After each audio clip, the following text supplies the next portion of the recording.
చెత్తమూట రాసినవారు B. Jagannatham గారు. కుశీనపురాన్ని నేత్రానందుడనే రాజు పరిపాలించేవాడు. అతని పరిపాలనలో అన్యాయాలు, అక్రమాలు, దొంగతనాలు మచ్చుకైనా ఉండేవి కావు. అతని కింద నియోగితులైన వారందరూ అత్యంత సమర్థులు. తమ తమ కర్తవ్యాలు నిర్వహించటంలో ప్రత్యేక ప్రావీణ్యం చూపిన వారికి రాజు ప్రత్యేకమైన బహుమానాలు కూడా ఇచ్చేవాడు. అందుచేత వాళ్ళు రాజ్యంలో జరిగేదంతా 1000 కళ్లతో కనిపెడుతూ ఉండేవాళ్ళు. ఆ రాజ్యానికి ఒకనాడు ఒక బికారి లాంటి వాడు వచ్చాడు. వాడి ఒంటి మీద బట్టలు మాసి చినిగి ఉన్నాయి. గెడ్డం బాగా పెరిగి ఉన్నది. మనిషి మట్టి కొట్టుకుని ఉన్నాడు. వాడి వెంట ఒక పాత గుడ్డల మూట ఉన్నది. వాడు దారి పొడుగునా యాచన చేస్తూ అడిగిన వారితో తానొక బిచ్చగాణ్ణని, అనాథుణ్ణని చెబుతూ సాయంకాలానికి ఒక సత్రం చేరుకొని ఆ రాత్రికి సత్రం అరుగు మీద మూట తన తల కింద పెట్టుకుని పడుకున్నాడు. అర్ధరాత్రి వేళ వాడు మంచి నిద్రలో ఉండగా ఎవరో ఉపాయంగా వాడి తల కింద మూట తీసేసి దాని స్థానంలో మరొక చింపి గుడ్డల మూట పెట్టి వాడి మూటను ఎత్తుకుపోయారు. తెల్లవారి లేచి వాడు తన మూటను ఎవరో ఎత్తుకుపోయినట్టు తెలుసుకుని తన లోపల చాలా దిగులు పడి తిన్నగా రాజుగారి దగ్గరకు వెళ్ళి, మహారాజా, ఈ దేశంలో దొంగతనాలు అక్రమాలు లేవని తెలిసి ఇక్కడే స్థిరపడిపోదామని నాకున్నదంతా మూట కట్టుకుని ఈ దేశం వచ్చాను. నిన్న రాత్రి నేను సత్రంలో పడుకొని ఉండగా ఎవరో నా మూటను కాజేశారు. నా ముల్లె కాస్తా పోయింది. తమరు ఈ దొంగతనం ఆచూకీ చేసి నా మూట నాకు ఇప్పించాలి అన్నాడు. రాజు ప్రశ్నించిన మీదట ఆ బికారివాడు తన పేరు సోమనాథుడని, తనది తొండమండలం అని, అక్కడ తాను నగల వ్యాపారం చేస్తూ ఉండేవాడని, వారం రోజుల క్రితం ఎవరో తన ఇంటిని దోపిడీ చేసి ఇల్లు తగలపెట్టారని, తన భార్యా బిడ్డలు ఆ ఇంటితో పాటే కాలిపోయారని, తానే ఎలాగో ఆ ఇంటి నుంచి బయటపడి తన సొత్తులో 4 వజ్రాలు, 4 బంగారు ఇటుకలు దక్కించుకుని వాటిని తన పాత గుడ్డల మూటలో పెట్టుకుని బిచ్చగాడి వేషంలో ఈ దేశం చేరారని, వాటితో అక్కడ గౌరవంగా బతుకుదామనుకున్నానని చెప్పాడు.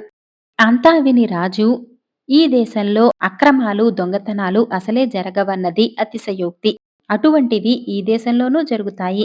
అయితే ఏమిటంటే ఇక్కడ జరిగిన దొంగతనం ఎంతో కాలం దాగదు. అక్రమం జరిగితే వెంటనే బయటపడిపోతుంది.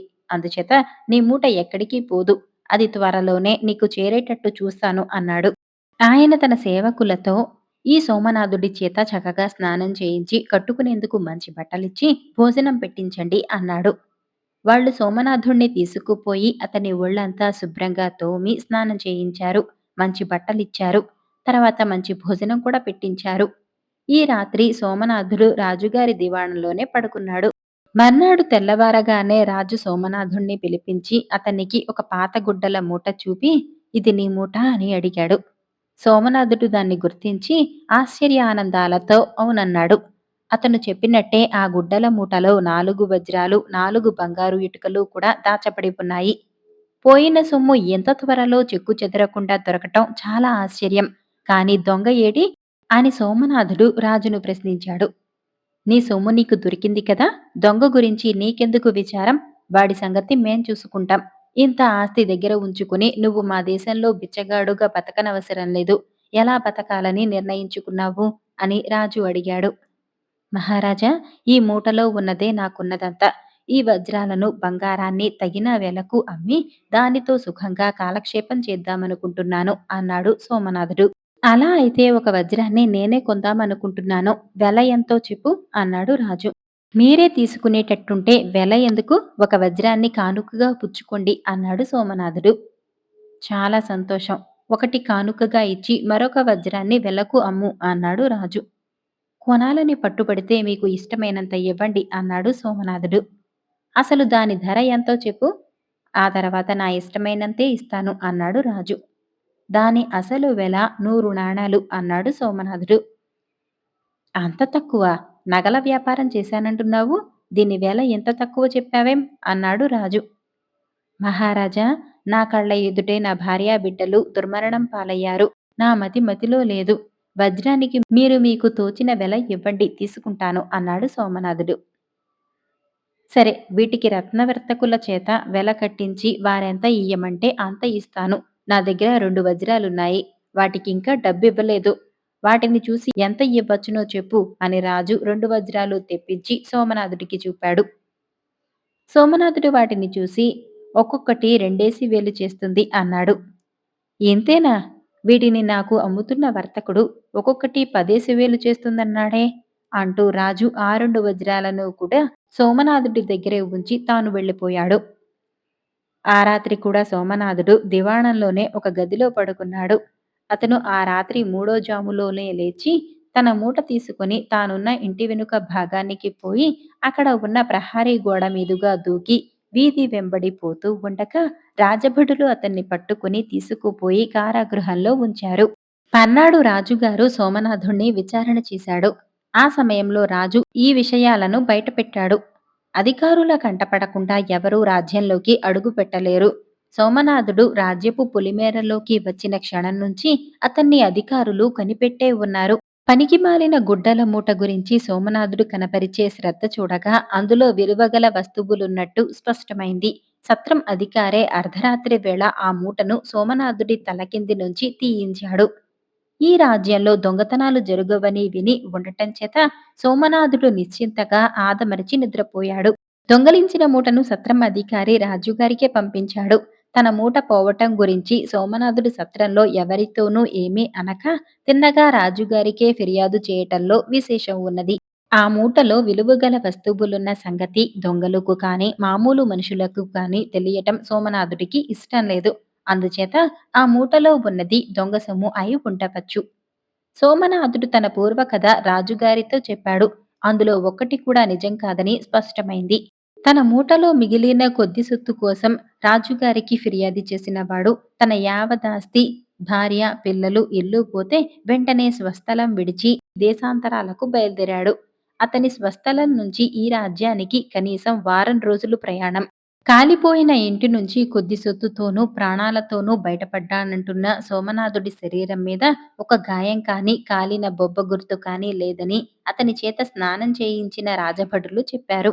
భోజనం చేసేటప్పుడు కూడా సోమనాథుడు ఏనాడు శ్రీమంతుడు కాడని చాలా హీనమైన తిండికి అలవాటైన వాడని స్పష్టమైంది. అతనికి వజ్రాల విలువ ఏమీ తెలియదు. తన వద్ద ఉన్న వజ్రాల ధర చెప్పలేకపోగా రాజుగారి చూపినవి 2 గాజురాళ్లని కూడా సోమనాథుడు తెలుసుకోలేక వాటి ధర రెండేసి వేలుంటుందని అమాయకంగా అన్నాడు. ఇన్ని సంగతులు తెలుసుకున్నాక సోమనాథుడు తన మూట దొరికిన రోజు రాత్రి పారిపోవటానికి యత్నిస్తాడని రాజుగారు సరిగా ఊహించి పారిపోతుండగా పట్టుకునేందుకు మనుషులను ఏర్పాటు చేశాడు. సోమనాథుడు దొరికిపోయాడు. రాజుగారు తనను గురించి ఇన్ని విషయాలు బయటపెట్టాక సోమనాథుడు నిజం ఒప్పుకోక తప్పలేదు. తాను వారికి వీరికి సేవలు చేసుకు బతికేవాడని, ప్రయాణం చేస్తున్న ఒక సార్ధవాహుడి నౌకరుగా ఉంటూ వీలు చూసుకొని ఆ వర్తకుడి సొమ్ములో నుంచి 4 వజ్రాలు, 4 బంగారు ఇటుకలు కాచేసి పారిపోయి వచ్చానని సోమనాథుడు ఒప్పుకున్నాడు. రాజు సోమనాథుడికి తగిన శిక్ష విధించి అతడు కాజేసిన వజ్రాలు, బంగారము ఆ వర్తకుడికి తిరిగి చేరే ఏర్పాటు చేశాడు. బేతాళ కథలు కోరిన వరాలు. పట్టువదలని విక్రమార్కుడు చెట్టు వద్దకు తిరిగి వెళ్లి చెట్టుపై నుంచి శవాన్ని దించి భుజాన వేసుకుని ఎప్పటిలాగే మౌనంగా శ్మశానం కేసి నడవసాగాడు. అప్పుడు శవంలోని బేతాళుడు, రాజా, నీవు ఏ సత్ఫలితం కోరి ఇలా ప్రయాసపడుతున్నావో నాకు తెలియదు కాని వెనుకటికి హయగ్రీవుడిలాగా గొప్ప ఫలితాలను పోగొట్టుకుని కొద్ది ఫలితం మాత్రమే దక్కకుండా ఉండేలాగు చూసుకో. శ్రమ తెలియకుండా ఉండగలందులకు నీకు హయగ్రీవుడి కథ చెబుతాను విను అంటూ ఈ విధంగా చెప్పసాగాడు. ఒకప్పుడు మహావతి నదీ తీర ప్రాంతంలో హయగ్రీవుడనే యువకుడు ఒక చిన్న చెరువు కింద కొద్దిపాటి పొలం పండించుకుంటూ జీవిస్తూ ఉండేవాడు. కొన్ని ఏళ్ల పాటు వ్యవసాయం బాగానే సాగింది కానీ అందుకు ఆధారంగా ఉంటున్న చెరువు క్రమంగా ఎండిపోనారంభించింది. ఇందువల్ల హయగ్రీవుడు చాలా నష్టపోయాడు. వ్యవసాయం బొత్తిగా గిట్టుబాటు కాకపోయేసరికి అతను పొట్టపోసుకోవటానికి అరణ్యం మీద ఆధారపడవలసి వచ్చింది. అడవిలో వేటాడదగిన మృగాలుండేవి. వాటి మాంసం విక్రయించి 4 డబ్బులు తెచ్చుకునేవాడు. అడవిలో పళ్ళు, ఫలాలు దొరికేవి, తేనె దొరికేది. వీటి మీద ఆధారపడి జీవనయాత్ర గడపవలసిన దుస్థితి హయగ్రీవుడికి ఏర్పడింది. ఒకనాడు అతను అడవిలో తిరుగుతూ ఉండగా ఒకచోట ఒక ముని తపస్సు చేసుకుంటూ కనిపించాడు. హయగ్రీవుడు ఆ చుట్టుపట్ల ఉండే పళ్ళు, కందమూలాలు, తేనె తెచ్చి ముని ముందు పెట్టి సాష్టాంగపడ్డాడు. ముని అతని కానుకలు స్వీకరించి అతన్ని ఆశీర్వదించాడు. అది మొదలు హయగ్రీవుడు రోజు కొన్ని పళ్ళు, తేనె సంపాదించి ఆ మునికి సమర్పించి తర్వాత తన పని తాను చూసుకుంటూ వచ్చాడు. ఇలా కొద్ది రోజులు గడిచాక ఆ ముని హయగ్రీవుడితో, నాయనా, ఇవాళ పూర్ణిమ. ఈ రోజు నీవేదన్నా కోరుకున్నట్టయితే నీ కోరికను తీర్చే శక్తి నాకు ఉన్నది. అందుచేత నీ స్థితికి తగిన కోరిక ఏదన్నా ఒకటి కోరుకో అన్నాడు. దారిద్ర్య బాధ తప్ప మరే బాధలు లేని హయగ్రీవుడు, స్వామి, నాకు 1000 బంగారు కాసులుంటే ఈ జీవితానికి ఏ లోటు లేకుండా సుఖంగా బతకగలను. సాధ్యమైతే అది నాకు ఇప్పించండి అని వేడుకున్నాడు. అలాగే ఇచ్చాను. ఇంటికి వెళ్లి చూసుకో అన్నాడు ముని. హయగ్రీవుడి ఇంటికి వెళ్లి చూసుకుంటే అతని బిందె నిండా బంగారు కాసులు కనిపించాయి. ఆ ధనం చూసుకుని అతను ఎంతో మురిసిపోయాడు. ఆ ముని ఎంత ప్రతిభ గలవాడో, ఎంత దయగలవాడో తలుచుకుంటే అతనికి అంతులేని భక్తి పుట్టుకొంచింది. అందుచేత అతడికిప్పుడు అరణ్యంలో ఏమీ పని లేకపోయినా పాలు, ఫలాలు తీసుకుని రోజు అరణ్యానికి పోయి మునికి నివేదన చేసి ఆయనకు తన కృతజ్ఞత తెలుపుకుంటూ వచ్చాడు. గర్భదరిద్రుడిగా ఉండగా హయగ్రీవుణ్ణి పలకరించిన వారు లేకపోయారు కానీ, అతని దగ్గర అంతులేని ధనం చేరినట్టు తెలియగానే ఊళ్ళో అందరూ అతనికి ఆప్తులయ్యారు. అందరూ అతని మంచి కోరిన వారే. ఈ ఇంట్లో ఉండే కర్మ నీకేంటి? మంచి ఇల్లు కట్టుకో, మంచి బట్టలు కట్టుకో, సుఖంగా ఎంత తిని 10 మందికి పెట్టు. ఖర్చు కాని ధనం వెంట ఉన్నా ఒకటే, లేనట్టే ఉన్నా ఒకటే. ఘనంగా బతుకుతున్నావంటే గొప్ప ఇంటి వాళ్ళు నీకు పిల్లనిచ్చి పెళ్లి చేస్తారు. నీ స్థాయి అన్ని విధాలా పెరుగుతుంది అని ఈ ధోరణిలో వాళ్ళు హయగ్రీవుడికి సలహాలిచ్చి అతని చేత డబ్బు ఎడాపెడా ఖర్చు పెట్టించసాగారు. నెల తిరిగింది. హయగ్రీవుడు రోజూ అరణ్యానికి వెళ్లి మునికి కానుకలు సమర్పించుకుంటూనే ఉన్నాడు. ఒక రోజున మళ్ళీ ముని అతనితో, నాయనా, ఇవాళ పూర్ణిమ. నీకేదైనా కోరిక ఉంటే చెప్పు, నేను తీర్చగలను అన్నాడు. స్వామి, తమ దయ వల్ల నా దారిద్ర్య బాధ తీరింది. మంచి కన్యను పెళ్లాడి సంసార సౌఖ్యం కూడా రుచి చూద్దామని ఉన్నది. మంచి అందము, శుభలక్షణాలు గల కన్య నాకు భార్యగా లభించేటట్టు అనుగ్రహించినట్టయితే నేను మీకు ఎంతో కృతజ్ఞుణ్ణి అయి ఉంటాను అన్నాడు హయగ్రీవుడు. అలాగే నాయనా, నువ్వు ఇంటికి వెళ్ళే దారిలో ఈ అరణ్యంలోనే నువ్వు కోరిన కన్య కనిపిస్తుంది. ఆమెను తీసుకుపోయి పెళ్లి చేసుకో అన్నాడు ముని. ముని చెప్పినట్టే హయగ్రీవుడు తిరిగి వచ్చే దారిలో ఒక చెట్టు కింద ఒక అపురూప సుందరి నిలబడి ఉన్నది. హయగ్రీవుడు ఆమెను పలకరించి, ఎవరు నువ్వు? నీ వాళ్ళెవరు? ఇక్కడ ఎందుకు నిలబడి ఉన్నావు అని ప్రశ్నించాడు. నాకేమీ తెలియదు అన్నదామె. అయితే నా వెంట వచ్చి నన్ను పెళ్లి చేసుకుంటావా అని హయగ్రీవుడు అడిగాడు. అందుకామె సమ్మతించి అతడామెను తెచ్చి పెళ్లి చేసుకుని కొంతకాలం పాటు సుఖంగా గడిపాడు. దాదాపు నెల గడిచింది. ఒక్కసారిగా హయగ్రీవుడికి 2 విపత్తులు సంప్రాప్తమయ్యాయి. అతని భార్యకు ఏదో జబ్బు చేసి ఎన్ని మందులకు లొంగక చివరకు ఆమె మరణానికి దారితీసింది. అదే సమయంలో దొంగలు పడి అతని దగ్గర మిగిలి ఉన్న బంగారమంతా ఎత్తుకుపోయారు. హతాశుడై హయగ్రీవుడు అరణ్యంలోని ముని వద్దకు వెళ్లి తనకు కలిగిన నష్టాలు చెప్పుకుని, స్వామి, మీరు నా మీద ఎంతో అనుగ్రహంతో నాకు 2 అపూర్వమైన వరాలిచ్చారు. కానీ రెండింటినీ పోగొట్టుకుని మళ్ళీ యథాస్థితికి వచ్చాను. ఈ లోటు మీరే పూర్తి చేయాలి అన్నాడు. ముని తల ఆడించి, ఇవాళ పూర్ణిమ. నీకు కావలిస్తే ఈ రోజు నీవు కోరిన కోరిక తీర్చగలను. అందుకు ఇదే ఆఖరు అవకాశం. ఎందుచేతనంటే ఇక్కడ నా తపస్సు ముగిసింది. రేపు నేను హిమాలయాలకు వెళ్ళిపోతున్నాను. నీకు మరి కనిపించను అన్నాడు. అలా అయితే నాకు మళ్ళీ ధనాన్ని, మరొక భార్యను దయచేయించండి. కొత్త వరం కోరను అన్నాడు హయగ్రీవుడు. ఏదైనా ఒక్క వరమే కోరుకో నాయనా, జ్ఞాపకం ఉంచుకో. ఇదే నేను తీర్చగల నీ చివరి వరం అన్నాడు ముని. అలా అయితే నా చేను నానుకుని ఉన్న చెరువులో తీయకుండా నీరుండేటట్టు అనుగ్రహించండి స్వామి అన్నాడు. అలాగే ఉంటుంది అన్నాడు ముని. మర్నాడు హయగ్రీవుడు తన పొలానికి వెళ్లి చూస్తే ఎండిపోయిన చెరువు నిండా నీరున్నది. హయగ్రీవుడు వెంటనే పొలం దున్ని దానికి పుష్కలంగా నీరు పెట్టి పంట వేశాడు. పొలం బాగా పండింది. నీటి కరువు తీరిపోవటం చేత హయగ్రీవుడు ఆ కాస్త పొలంలోనే పంటలు మార్చి మార్చి పండించి డబ్బు వెనక వేసి త్వరలోనే కాస్త స్థిమితపరుడయ్యాడు. అతనికి చాలా మంది పిల్లనిస్తామని ముందుకు వచ్చారు. హయగ్రీవుడొక అందమైన పిల్లను పెళ్లాడి ఆమె వల్ల పిల్లలను కని సుఖంగా బతికాడు. బేతాళుడి కథ చెప్పి, రాజా, నాకొక సందేహం.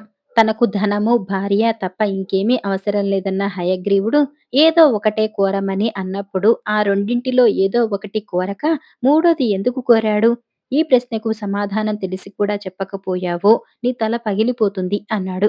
దానికి విక్రమార్కుడు, హయగ్రీవుడు మూడోసారి తెలివిగా వరం కోరాడు. అతను ధనం వల్ల, భార్య వల్ల సుఖం ఎరిగి ఉన్నవాడు కావటం చేత మొదట కొత్త వరం ఏమీ కోరక ఆ రెండింటినే తిరిగి కోరాడు. కానీ ముని తనకు ఒక్క వరం మాత్రమే ఇవ్వగలడని తెలిసినప్పుడు అతను ఆలోచించవలసి వచ్చింది. ధనధారాలలో ఏ ఒకటి తనకు తృప్తి కలిగించదు. పైగా రెండు నిలిచేవి కావు. ఆ సంగతి అతనికి అనుభవం ద్వారా తెలిసి వచ్చినదే. వాటికన్నా భూమి శాశ్వతమైనది. వ్యవసాయం తన చేతిలో ఉన్న విద్య. అతనికి లేనిదల్లా నీరు. చెరువులో నీరున్నంత కాలము అతను వ్యవసాయం చేసుకుని తృప్తిగా బతికినవాడే. అందుచేత తన చేతిలో లేని సుఖం కన్నా తన చేతిలో ఉన్న తృప్తి కోసం హయగ్రీవుడు చెరువులో నీరుండాలని కోరాడు. అతని సుఖానికి అదే మూలాధారమైంది కూడా అన్నాడు. రాజుకి ఈ విధంగా మౌనభంగం కలగగానే బేతాళుడి శవంతో సహా మాయమై మళ్లీ చెట్టెక్కాడు. కష్టాల ద్వారా సుఖప్రాప్తి రాసిన వారు పి గంగాధరరావు గారు. విశ్వపురపు ఆస్థానానికి ఒకసారి ఒక గొప్ప జ్యోతిష్కుడు వచ్చాడు. ఆయన అనేక మంది జాతకాలు చూసి ఫలితాలు చెప్పి అందరినీ ఆశ్చర్యపరిచాడు. అది చూసి విశ్వపురపు సేనాపతి తన కొడుకైన ప్రేమదత్తుడి జాతకం ఇచ్చి జ్యోతిష్కుడికి చూపిస్తూ, అయ్యా, వీడు నాకు ఒక్కడే కొడుకు. అస్తమానము ఏ లోకంలోనో ఉంటున్నట్టున్నాడు. కవిత్వం రాస్తాడు. వీడు వీరోచితంగా బతికి నా పేరు నిలబెట్టగలుగుతాడని తోచటం లేదు అన్నాడు. జ్యోతిష్కుడు ప్రేమదత్తుడి జాతకం పరీక్షించి, ఏమిటి అలా అంటారు? ఈ కుర్రవాడికి రాజయోగం ఉన్నది. చిన్నతనంలోనే సింహాసనం ఎక్కి ఆజన్మాంతం రాజ్యపాలన చేస్తాడు అన్నాడు. జ్యోతిష్కుడి మాటలు సేనాపతికి నమ్మశక్యంగా తోచలేదు. కాని రాజుగారి ముఖం చూసినాక ఆయన గుండె ఒక్కసారిగా చల్లబడింది. నిజానికి రాజుగారు జ్యోతిష్కుడి మాట విన్న మరుక్షణమే ప్రేమదత్తును తన గర్భశత్రువుగా జమకట్టేశాడు. ఈ జ్యోతిష్కుడు ఇంతమంది జాతకాలు చూసి ఉన్నది ఉన్నట్టు చెప్పాడు. అలాంటివాడు ప్రేమదత్తు గురించి పొరపాటు పడటం జరగదు. వాడు ఏనాడైనా తన సింహాసనానికి ఎసరు పెట్టవచ్చు అనుకున్నాడు రాజు. రాజు ముఖం చూడగానే రాజుగారి ఆలోచన సేనాపతికి అర్థమైపోయింది. సేనాపతికి రాజభక్తి ఎంతైనా ఉన్నది. కాని రాజయోగం కల తన కొడుకును రాజు చంపించకుండా విడిచిపెడతాడన్న నమ్మకం కొంచెం కూడా లేకపోయింది. రాజుదాకా ఎందుకు? తన కొడుకు రాజద్రోహం తలపెట్టిన మరుక్షణం తానే వాణ్ణి చంపేస్తాడు. అలాంటప్పుడు పరిస్థితి విషమించేదాకా చూస్తూ ఊరుకోవటం అవివేకం. సేనాపతి తన కొడుకును విడిచిపుచ్చ నిశ్చయించాడు. ఆయన ప్రేమదత్తుడితో, ఒరే, నువ్వు ఇన్నాళ్ళు కవిత్వం రాస్తూ ఊహాలోకాలలో విహరిస్తూ నాకు ఏ విధమైన కీర్తి ప్రతిష్టలు తెచ్చావు కావు. భవిష్యత్తులో రాజ్యపాలన చేస్తావంటే నాకు సంతోషంగానే ఉన్నది. కానీ ఇది దక్కే సంతోషం కాదు. నిన్ను రాజుగారు రహస్యంగానైనా సరే చంపిస్తారు, కానీ వదిలిపెట్టరు. అందుచేత నువ్వు ఈ రాత్రే దేశం వదిలి పో. ఎక్కడో అక్కడ నువ్వు బతికి ఉంటే నాకు చాలు అన్నాడు. ఆ రాత్రే ప్రేమదత్తుడు విశ్వపురం రాజ్యాన్ని వదిలిపెట్టి వెళ్ళిపోయాడు. సేనాపతి మర్నాడు రాజుతో, మహారాజా, మన రాజ్యంలో తమకు తమ సంతతికి తప్ప రాజయోగం గల మరొకడికి స్థానం లేదు. నేను జ్యోతిష్కుడి మాటలు విని నా కొడుకుకు దేశ బహిష్కరణ విధించాను. వాడు మన రాజ్యపు సరిహద్దుల్లో కనిపిస్తే మరణదండన అమలు జరపటానికి కూడా ఏర్పాట్లు చేశాను అన్నాడు. ఈ మాట విని రాజు తృప్తి చెందాడు. ఆయన మనసులో ఉన్న విచారమంతా దిగిపోయింది. జ్యోతిష్కుడి మాటలో ఏమాత్రమూ నమ్మకం లేనివాడు ప్రేమదత్తుడు ఒక్కడే. అతనికి కవిత్వం రాసి చదువుకుని ఆనందంలో మునిగి తేలటం తప్ప రాజ్యకాంక్ష, రాజ్యాలు సంపాదించుకునే శక్తి ఏ కొశానా లేవు. అలాంటి పరిస్థితుల్లో తాను ఇల్లు వాకిలి వదిలిపెట్టి దేశాంతరాలు పట్టిపోవటం ఏమాత్రమూ అర్థం లేనట్టుగా కనపడింది. ఒక్కొక్కసారి తన స్థితి చూసి అతను వెర్రివాడిలాగా నవ్వుకునేవాడు. ప్రపంచానికి మతిపోయిందనుకునేవాడు. వేళకు తిండి లేక, ఎండకు, వానకు గురి అవుతూ తలదాచుకునే చోటు లేక ప్రేమదత్తుడు చాలా దారుణమైన కష్టాలు అనుభవించాడు. క్రమంగా అతనికి ప్రపంచం పైన, జీవితం పైన రోత పుట్టుకొచ్చింది. ఆకలి దప్పులతో అలమటించే ప్రేమదత్తుణ్ణి కవితాకన్య కూడా విడిచిపెట్టేసింది. ఒకనాడతను ఒక కాలిబాట వెంట నడుస్తూ శోష వచ్చి స్పృహ తప్పి దారిలోనే పడిపోయాడు. అక్కడికి కొద్ది దూరంలో ఉన్న ఒక గుడిసె నుంచి ఒక అమ్మాయి, ఒక ముసలావిడ వచ్చి అతనికి శైత్యోపచారాలు చేసి స్పృహ తెప్పించి తమ సహాయంతో అతన్ని గుడిసెకు తీసుకుపోయి ఒక మంచం మీద పడుకోపెట్టారు. కాస్త తిండి లోపలికి పోయాక ప్రేమదత్తుడి మనస్సు కూడా కొంచెం ఉత్సాహం పొందింది. ఇల్లు వదిలిన ఇంతకాలానికి ప్రేమదత్తుడు సాటివాళ్ల ఆదరం చవిచూశాడు. అతనికి మనుష్యుల మీద, జీవితం మీద మళ్ళీ కాస్త మమత ఏర్పడసాగింది. ఆ గుడిసెలో ఉండే అమ్మాయి, ముసలావిడ చాలా మంచివాళ్లుగా కనపడ్డారు. మీరెవరు? ఏ ఊరు? అని ఆ అమ్మాయి అతన్ని అడిగింది. నాకెవరూ లేరు. నా పేరు ప్రేమదత్తుడు. జీవితంలో నాకున్న ఆనందమల్లా మంచి కవిత్వము పఠించటము, రచించటమును అన్నాడతను. నేను అలాంటి పరిస్థితుల్లోనే ఉన్నాను. ఈ అవ్వ తప్ప నాకు కూడా అయిన వాళ్ళెవరూ లేరు. మీకు కావలసినది కవిత్వం రాసుకోవటమే అయితే మాతో పాటు ఈ గుడిసెలోనే ఉండిపోవచ్చు. దిక్కులేని తిరుగుడు దేనికి? ఎప్పుడూ ఈ గుడిసె మీద, మా మీద విసుగు పుడితే అప్పుడే వెళ్ళిపోవచ్చు అన్నదామె. నన్ను మీరింత ఆదరంతో చూస్తుంటే నాకు మీ మీద ఎందుకు విసుగు పుట్టుకొస్తుంది? అన్నాడు ప్రేమదత్తుడు. నేను అనాకారిదాన్ని. నా ముఖం చూడగా చూడగా ఎవరికైనా విసుగు పుట్టవచ్చు అన్నదా అమ్మాయి. ప్రేమదత్తుడు ఆశ్చర్యంగా ఆమెకేసి చూసి, నువ్వు అనాకారిదానివా? అని ఆమె అంతఃసౌందర్యాన్ని పొగుడుతూ ఒక పద్యం రాశాడు. ఆ పద్యం చూసి ఆ అమ్మాయి ఆనందాశ్రువులు రాల్చింది. రోజులు గడుస్తున్నాయి. ప్రేమదత్తుడు ఆ అనాకారి అమ్మాయి పైన ఎంతో అభిమానం చూపుతూ వస్తున్నాడు. అది చూసి అవ్వ ఒకనాడు, నాయనా ఈ పిల్లకు పెళ్ళీడు మించిపోయింది. అనాకారి అని ఎవరు పెళ్లాడారు కారు. పెళ్లి కాని పిల్ల ఊళ్ళో ఉంటే నలుగురు అస్తమానము ఆడిపోయసాగారు. వాళ్ళ సూటిపోట్లు భరించలేక ఊరికి దూరంగా ఇక్కడ ఈ పాక వేసుకుని ఉంటున్నాం అన్నది. ఈ పిల్లలో అనాకారితనమే చూసిన వాళ్ళు మూర్ఖులు. ఈమె హృదయంలోనూ, మనస్సులోనూ ఎంతో సౌందర్యం ఉన్నది. నేనామెను ప్రేమించాను. పెళ్లాడగలను కూడా. కాని నాబోటి బికారిని పెళ్లాడి ఈమె ఏం సుఖపడుతుంది? ఇన్నాళ్ళు మీరు గనుక నన్ను పోషించారు కానీ, ఒక్క పూట మిమ్మల్ని పోషించే శక్తి కూడా లేదు నాకు అన్నాడు ప్రేమదత్తుడు. నీకేం నాయనా అందగాడివి. ఇవాళ ఈ అమ్మాయిని ప్రేమించానంటున్నావు. కానీ ఈ ప్రేమ ఎంతకాలం ఉంటుంది? రేపు చక్కని పిల్ల కనపడితే ఆమెనే ప్రేమిస్తావు అన్నది అవ్వ. నేను ఎప్పటికైనా పెళ్లాడితే ఈమెను తప్ప పెళ్లాడనని ప్రమాణం చేస్తాను అన్నాడు ప్రేమదత్తుడు. మాకు నీ వీదరికం చూస్తే భయం లేదు నాయనా. వెంటనే మీ ఇద్దరికీ పెళ్లి ఏర్పాటు చేయిస్తాను అన్నది అవ్వ. మర్నాడు పెళ్లి ముహూర్తానికి ఆ దేశపు రాజుగారే సపరివారంగా బయలుదేరి రావటంతో అసలు సంగతి బయటపడింది. ఆ గుడిసెలో ఉండే అమ్మాయి ఆ దేశపు రాజు కూతురే. ఆమె పేరు చంద్రిక. ఆమెకు యుక్త వయసు రాగానే తండ్రి ఆమె పెళ్లి తలపెట్టాడు. అనాకారి అని ఎవరూ ఆమెను పెళ్లాడటానికి ముందుకు వచ్చారు కారు. రాజు ఆమెను పెళ్లాడటానికి ఒప్పుకున్న వాడికి అర్ధరాజ్యం ఇవ్వటానికి కూడా సిద్ధపడ్డాడు. కాని చంద్రిక ఒప్పుకోలేదు. అందం చూసి మోహించినవాడు ప్రేమించలేడు. రాజ్యలోభంతో నన్ను పెళ్లాడేవాడు ప్రేమించబోడు. నాకు కావలసిన నిజమైన ప్రేమ ఈ రాజభవనంలోకి అడుగు పెట్టదు. నన్ను దూరంగా ఒక గుడిసెలో ఒక ఏడాది ఉండనివ్వండి. ప్రేమ నన్ను వెతుక్కుంటూ వస్తుంది అన్నది చంద్రిక తండ్రితో. కూతురు చెప్పిన మాట రాజుకు సమంజసంగానే కనపడింది. ఆయన నగరానికి దూరంగా ఒక గుడిసె వేయించి అందులో చంద్రిక జీవనానికి అవసరమైన ఏర్పాట్లు చేసి చిన్నతనం నుంచి ఆమెను పెంచిన దాదీని తోడుగా ఉంచాడు. అనేక వారాలు, నెలలు గడిచిన మీదట ప్రేమ అనేది ప్రేమదత్తుడి రూపంలో ఆ గుడిసెలోకి అడుగుపెట్టింది. ఈ సంగతులన్నీ విన్నాక ప్రేమదత్తుడు చంద్రికతో తను అసలు కథ చెప్పాడు. ఇద్దరూ కష్టాల ద్వారానే సుఖం సంపాదించుకున్నారు. వాళ్ళ కష్టాలే వాళ్ళ మధ్య ప్రేమ బంధమయ్యాయి. రాజుగారు తన కూతురిని, కాబోయే అల్లుణ్ణి పెద్ద ఊరేగింపుతో నగరానికి తీసుకుపోయి వాళ్లకు పెళ్లి చేసి ఆ రోజునే తన అర్ధరాజ్యానికి అల్లుణ్ణి అభిషిక్తుణ్ణి కూడా చేశాడు. మీకు ఈ కథలు నచ్చాయా? అయితే వీడియోని లైక్ చేసి ఛానల్‌ని సబ్స్క్రైబ్ చేసుకోండి. ధన్యవాదాలు.